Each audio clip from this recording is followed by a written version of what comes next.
Good morning, students. Today we will study about experiment 4 of lesson 3. Take two balls, fill sand in one and water in the other. आपको क्या करना है कि two balls लेने हैं इस type से आपको टू बॉल्स लेने हैं, ठीक है। फिर आपको क्या करना है, एक में आपको एक को सैंड फिल कर देना है और एक में आपको वाटर, ठीक है। अब ए में आपको क्या करना है कि both out in the sun, अब दोनों को आपको धूप में रख देना है। After 2 hours use a thermometer to measure the temperature inside each ball. अब आपको क्या करना है कि आपने उसे धूप में तो रख दिया, 2 घंटे के बाद आपको क्या करना है कि उन दोनों बॉल के अंदर का जो टेम्परेचर है उसको आपको थर्मामीटर से मेज़र करना है, मापना है उसको, ठीक है। विच इज़ वार्मर, सैंड और वाटर, कौन सा ज़्यादा गर्म है, सैंड या फिर वाटर। ये एक्सपेरिमेंट आप करोगे, ठीक है, तो आपको अच्छे से समझ में आएगा, ठीक है। B, now keep the two balls indoors. अब दो बॉल को आपको घर के अंदर रखना है। आफ्टर एन आवर, 1 घंटे के बाद आपको क्या करना है, check the temperature which is warmer. अब आपको उसके टेम्परेचर को, ठीक है, आपको मेज़र करना है, मापना है, चेक करना है, ठीक है, कौन सा ज़्यादा गर्म है। ओके,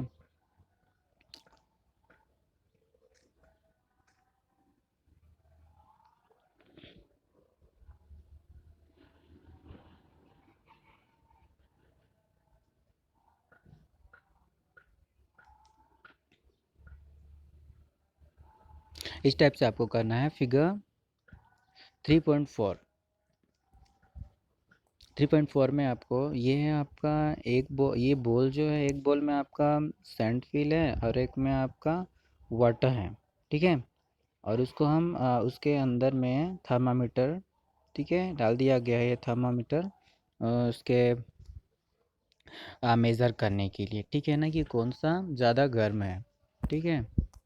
तो 3.4 में आपका क्या है, sand absorbs heat faster than water. Water की तुलना में सैंड जो होता है वो बहुत ही तेज़ी से हीट को ऑब्जॉर्ब करता है, ठीक है। Now complete this table with the words warmer और cooler.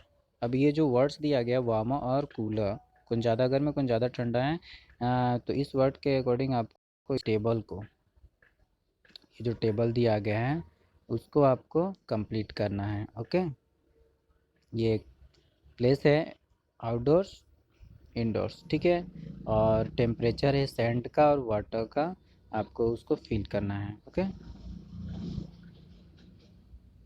Next.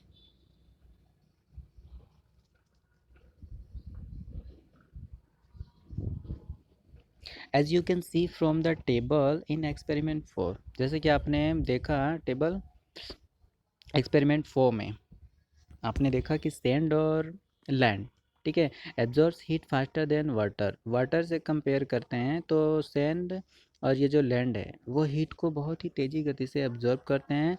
It also cools down faster than water, और वाटर से कंपेयर करें तो ये जल्दी बहुत तेज़ी से, ठीक है, बहुत ही जल्दी ये ठंडा भी होते हैं।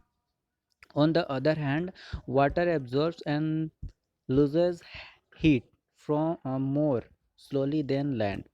और दूसरी ओर यह देखें, अगर लैंड से कंपेयर करते हैं तो वाटर वो हीट को ज़्यादा धीरे धीरे, ठीक है, एब्जॉर्ब करता है और उसे आ, आ, छोड़ता भी है, त्यागता भी है, ठीक है, बहुत ही धीरे धीरे, ठीक है ना, बहुत ज़्यादा धीरे धीरे वो उसे लूज़ करता है, ठीक है ना, छोड़ता है, त्यागता है। अगर हम लैंड से कंपेयर करते हैं तो land and water do not absorb और lose the same amount of heat in the same period of time. Land और वाटर हीट के सेम अमाउंट को, ठीक है ना, हीट के सेम अमाउंट को एब्जॉर्ब और लूज नहीं करते हैं टाइम के सेम पीरियड में, ठीक है। लैंड और वाटर हीट के सेम अमाउंट को एब्जॉर्ब और लूज नहीं करते हैं टाइम के सेम पीरियड में, ठीक है ना। टाइम का जो सेम पीरियड है उसमें लैंड और वाटर हीट के सेम अमाउंट को एब्जॉर्ब और लूज नहीं करते हैं। In coastal areas, this difference gives rise to a land breeze at night and a sea breeze during the day. और कोस्टल एरियाज में क्या होता है, तटीय क्षेत्रों में यह डिफरेंस जो होता है, यह डिफरेंस नाइट में लैंड ब्रीज और डे टाइम में सी ब्रीज को उत्पन्न करता है। Okay, I hope you all students are understood and आप इस टेबल को इस एक्सपेरिमेंट को करके इस टेबल को, ठीक है, आप फिल करोगे। Okay, thank you.